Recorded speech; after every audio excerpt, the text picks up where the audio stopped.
Okay, hello everyone. Welcome back to another episode, another podcast, another YouTube video of Mental Matters. I am Kimberly, I'm with Psyche, and as usual, I am joined by the beautiful Kopano. Hi Kim, how are you? Hi, Kopano. I am good, thank you. How are you doing? That's good.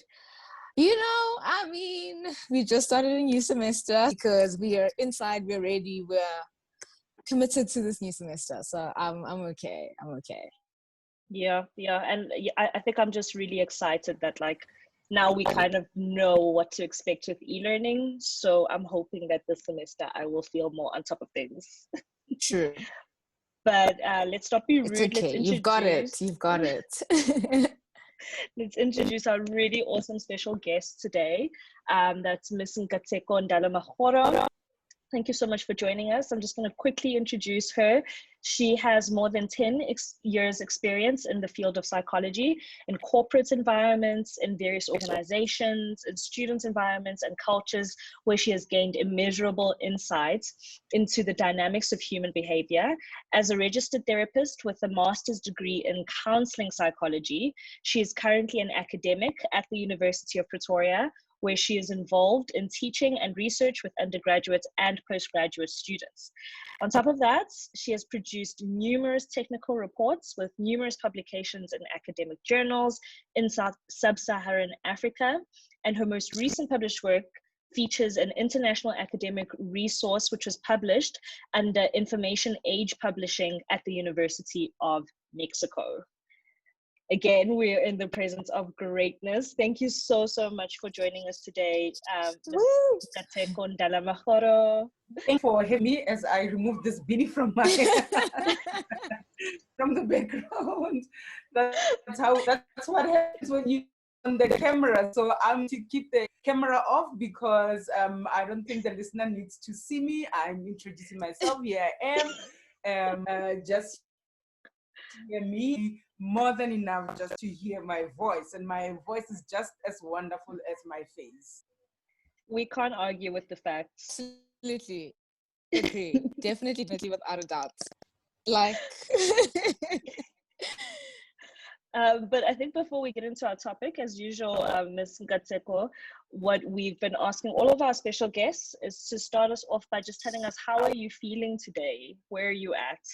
I was actually sharing with one of my mentees that who was asking, how am I? The whole family is good. They're intact. Actually, I had to close the windows because they are in a very jovial mood, and their voices will have come across and overtaken this whole session. You will have most probably concentrated on their jovial conversations over there more than my voice. So I had to do that just to tone that down, to tone their mood down. I'm not sure what spiced their mood in the way they did, but as an individual, not in such a good space, but I am also myself just like anybody else, taking it step by step, one day at a time. We're glad that even though you're okay, but you're taking it one step at a time. Also, before we go further, I just wanted to say Happy Women's Month to the beautiful ladies that are with me. It's always a pleasure. Happy Women's Month to you too. And also at Pretoria Psychology, we are, discussing very important issues related to women this month in our YouTube channel, especially relating to gender-based violence in the context of COVID-19, because we know COVID-19 has also highlighted the scourge of gender-based violence, especially in the first stages of the lockdown. Yeah. So happy month to you. Thank you. I think we'll just go straight into it, Kim, if you are okay with that. I think, as you say, so we came into this lockdown. Last week, we found out that mental health as COVID-19 increased or decreased. Sometimes you don't really know how to differentiate between just worrying about something and actually being anxious about something. So could you please, just into us what counts and what is it between anxiety and just anything about something? Be it worry, be it sadness, be it, and just like with anything, if something it comes in the way of you being productive, you being doing something well, then we then say it's a mental health illness. So I'm giving an example with sadness. So you can be sad, but not necessarily be depressed, because the sadness is a feeling where you can still go with your day-to-day activities. You can be able to still concentrate in your, it's not severe. So it's about the severity of what is happening to you and how often is it occurring. So versus anxiety, it will be marked by, are you worrying all the time? It's not necessarily just worrying about one instance. So you will be worrying across things. So you are worried about the health. You are worried about contracting coronavirus. You are worrying about your exams. You are worried about getting better. You are worried about the sun. You are worried about the economy. So then we say you are an anxious person. That's when we will say that is anxiety. And as I said, also the frequency in which it happens, and also the intensity in which it happens. That's the difference between the worrying and the anxiety.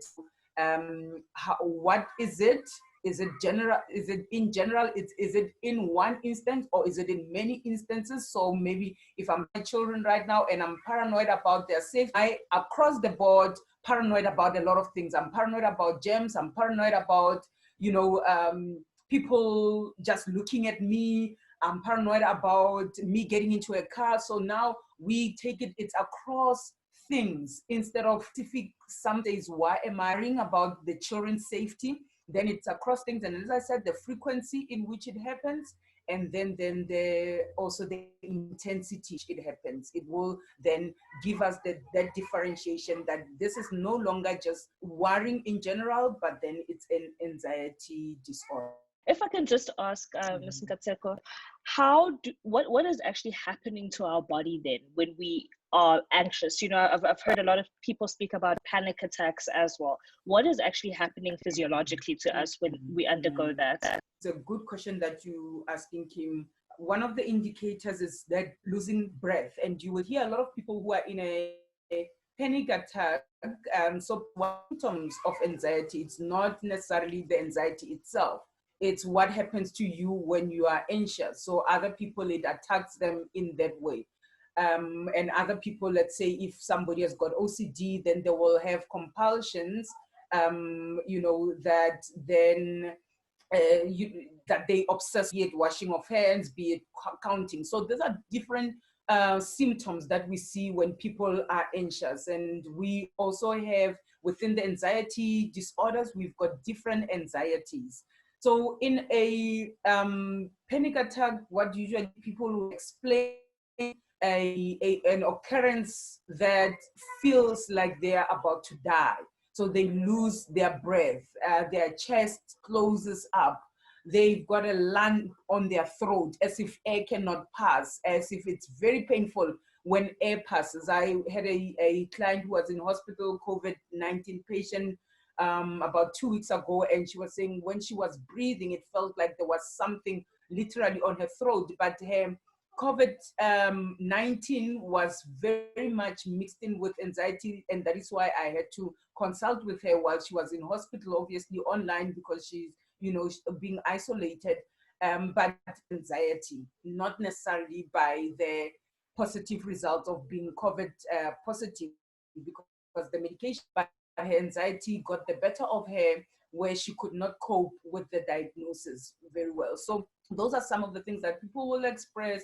They will express things like, sweat palms, a sweaty brow, dilated pupils, acute hearing, dryness of the mouth, where a person feels like they are on some sort of very strong medication, where their mouth is dry all the time and they needing to drink, and the shakes as well, heart pounding, stomach almost like they are getting sick to the pit of their stomach, just the sickening feeling that they get. So those are some of the physiological symptoms, and that is why whenever I give tips to people who've got anxiety disorders, the first thing that I give as a tip, people take for granted breathing. And I know I'm getting into tips of how to cope with this, but it's fine. Let's let the conversation slide.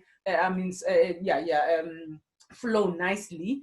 So those are some of the things that I will say to somebody who's anxious. I will say, we take for granted, we think that we are breathing while we actually just, let me just switch on my video so that I can just demonstrate what we usually do. So we usually in this mode most of the time. We're not necessarily breathing. And I take my clients through breathing exercise to demonstrate the proper breathing, in helping them to fill the bloodstream with oxygen, because cortisol has got a place in our bodies. It helps regulate the stress, but then in excess, it then works against us physiologically and psychologically. It works against us when it's just too much in our bloodstream, and that's what excessive stressing and excessive anxiety, which normally people cannot help, and that is why we say it's a diagnosable pathology or disorder, a mental health disorder, because people sometimes they cannot help but be worried and be anxious until we give them those clues or we unpack what makes them to be anxious, such as now in the COVID context, we understand why people are worried.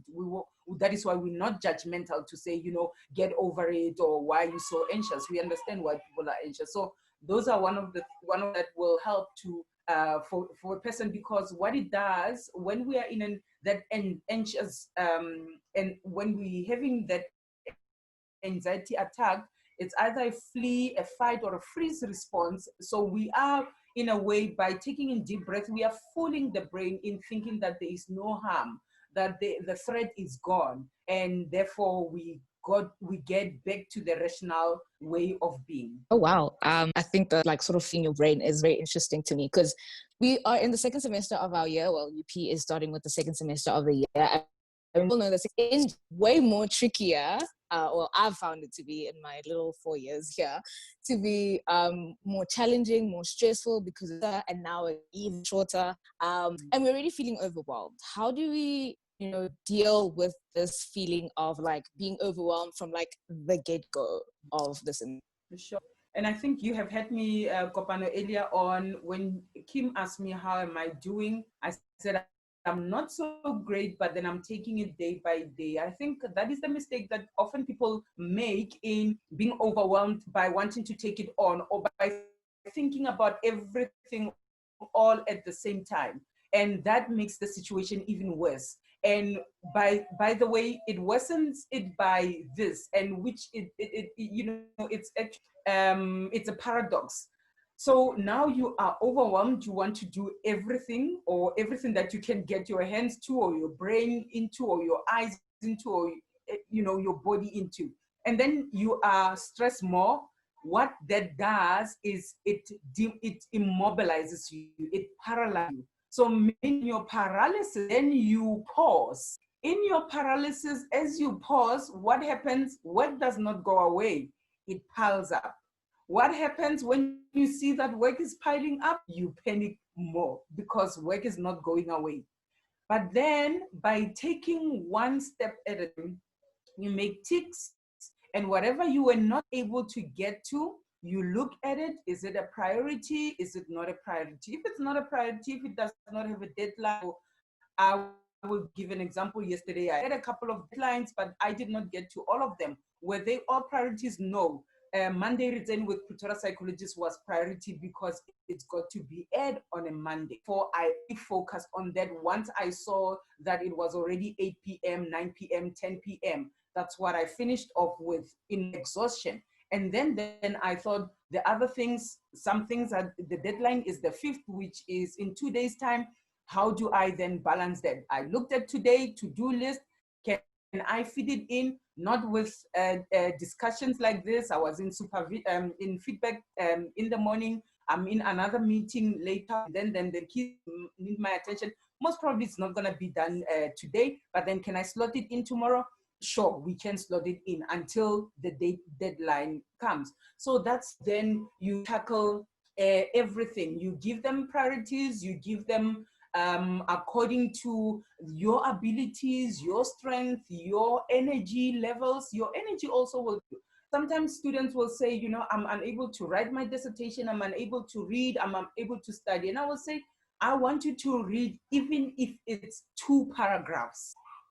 Even if it is 2 paragraphs, accumulatively, it's gonna be 5 pages by the time you finish at the end. If you don't have energy, if you cannot get into it.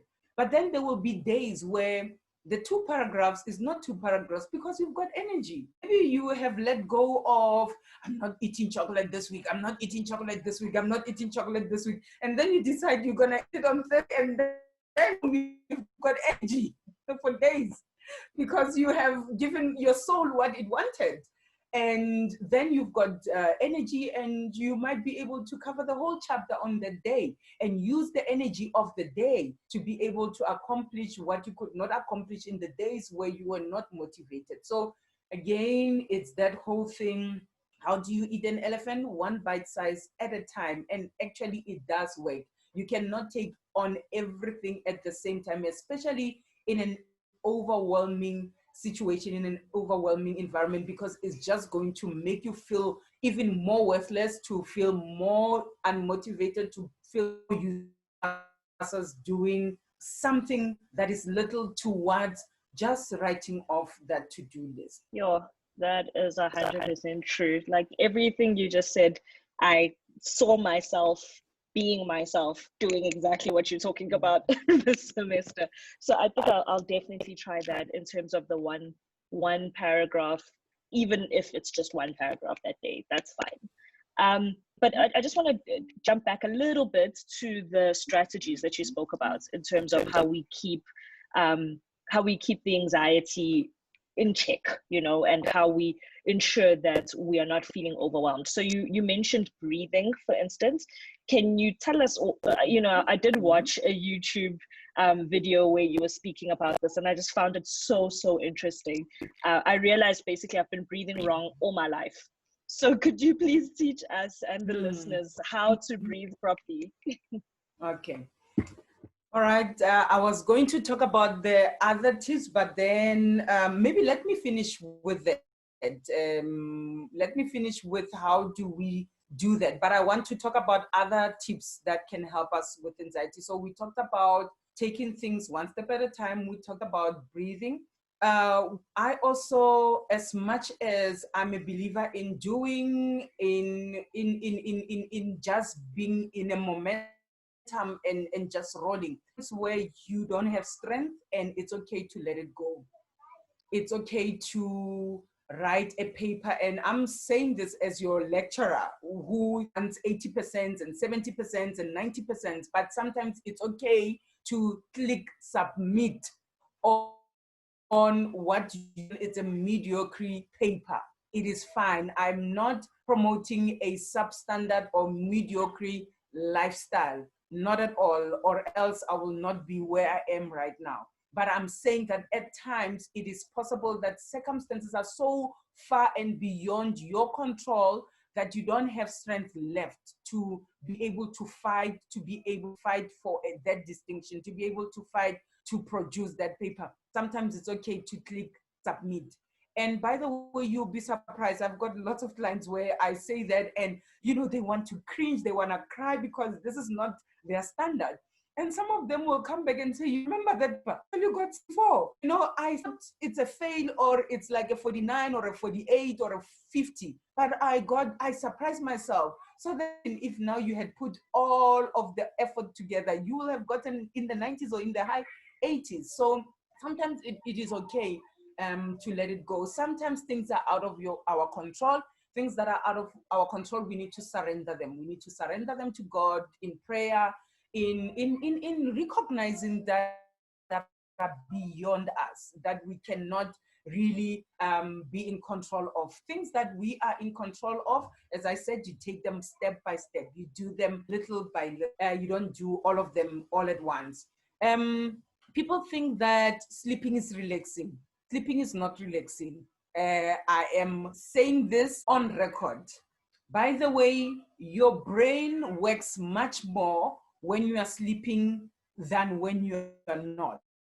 It's consolidating everything that you have learned, everything that you have observed. That is why we dream, because it's making sense of things. So your brain is at the most active. Yes, your body is resting, it's dormant, but your brain is working extra hard. That is why we talk about relaxation techniques. And those relaxation techniques are different for different people. For other people, it might be escapism. And escapism, I'm not talking about toxic escapism or non-constructive escapism, such as taking illicit drugs or, alcohol. That is a way of escaping, but not it's harmful. So ways in which you can escape outside your adult life. If you think adulting is a trap, wait until you are right now. So that, escaping a little bit into the fantasy world that is safe, it's not infringing on anybody's human right, be it series binging. For me, it was decadent chocolate brownies, and my kids came to ask me and say, where are the brownies? And I said, I shared them with your dad, and I was lying. It was all me. So that was, that was, so that is also, that is a form of escape. And I was also about to write on my status, hello, I'm Kateko, and my drug of choice is sugar. So those are some of the ways in which, as I said, as long as it's not infringing on somebody's human right, it's fine to switch off like that. Walks are wonderful. Exercising, it's something that is wonderful. Yes, I know it is hard for most people. It's daunting for most people to say, where do I even start? Once you start, the benefits of it. You feel so good because firstly, in exercising, you're not only putting in body, but you also releasing endorphins. Remember, we talked about cortisol, which is a stress hormone. Here, the endorphins are feel-good hormones. It's the same as those 4 slabs of brownie, that heavy 3 chocolate decadent brownie. It's more or less just the same.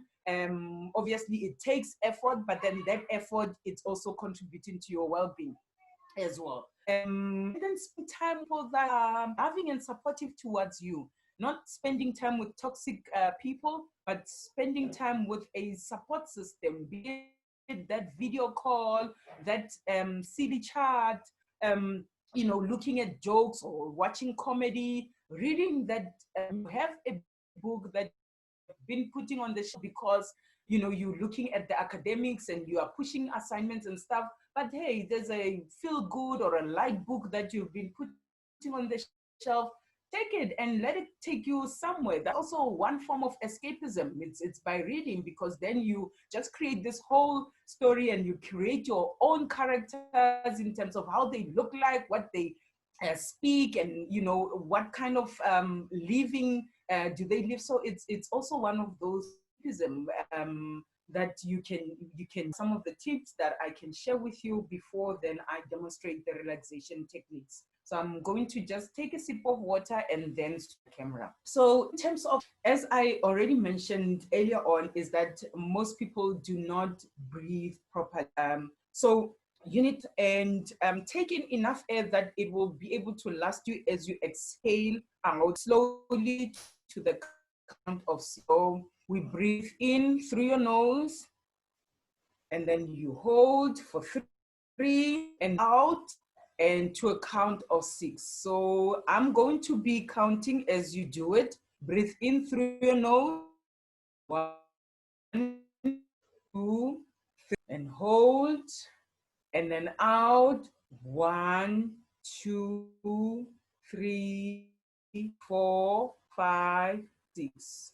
So for you to know that you have taken enough breath, you should be able to hold your breathing out throughout. So in again, in through your nose, 1, 2, 3, and out through your mouth. 1, 2, 3, 4, 5, 6. Yes, so you should not be running out of breath. And then also what you do, and you'll find that sometimes it happens automatically, but you can also drop your shoulders, and that you will see that it makes you feel quite relaxed by dropping your shoulders down and feeling warmth of in through your nose and out through your mouth. 1, 2, 3, 4, 5, 6. And you don't even need to wait for moments like this where you have time and you are sitting down and you are looking at yourself in the mirror or anything like that. You can even be doing it while standing in a queue, while you are, on a hard phone call. Some phone calls are not easy phone calls, and maybe I'm speaking for myself because that is one of the things that I hate the most. It's a phone call. you know, Making something to eat and so on. So you can be practicing to breathe so that it becomes part of your lifestyle to breathe deeply. Wow. I feel more relaxed already. I love it. So I just wanted to a little divergence, of our conversation and just ask what happens, because you spoke about the people that surround us. So surrounding yourself with positive people, people that are not toxic for you. If let's say your parents don't, understand the concept of anxiety. I know especially people of color, health is still of a murky waters. People don't necessarily understand, and people's parents, most importantly, don't understand. So, if you were at raise, you would know, like, okay, this is how I handle my anxiety, this is what I do, this is what I do, or in, for example, Pretoria. But now that you're home and you're schooling from home, it's a whole complete different situation where it's like, okay, now I'm trying to handle being at home and also school, and also now sort of explaining or get my parents to understand what it means when I'm anxious. How do you sort of navigate that?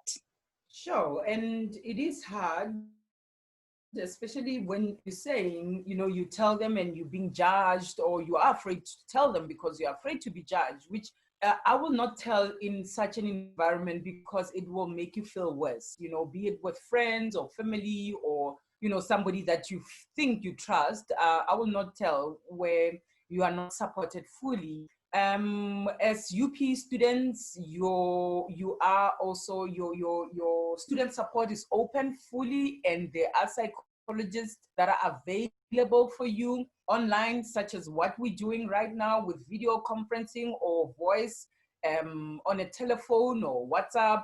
So there is help out there for you. So you don't need to be speaking to people who are immediately with you. Although, yes, it would have been fantastic to be supported by them because they're with you more, that you'll be talking to over the phone or over WhatsApp or Blackboard, collaborate and so on. So what I'm saying is that help is there. UP students functional, it's open, you can make an appointment and you will be seen by a psychologist. Thank you so much, ma'am. I think that was a brilliant question, Kopano. And, I think, like you said, ma'am, it would be great if our immediate support systems could be on board and we could feel safe enough to share all of those things. But like you said, sometimes we have to deal with the reality of the situation we're in and try to make the best of it. So I think you really brought up a really good point there. Just for the sake of time, I think we're going to have to cut it here, but we really are looking forward to having you back on this platform with us on mental matters, possibly on a different topic, where we can also explore the mental health related issues in that aspect. Ma'am, thank you so much for joining us. We are so appreciative of everything that you've taught us today, everything that you've answered in terms of our questions. And like I'm saying, we're just really looking forward to having you back on. And yeah, I think from me, from Kim, Psyche, thank you so much. And Kopano, Tax FM. From Kopano from Tax FM. Thank you. Thanks for joining us. Thank you so much.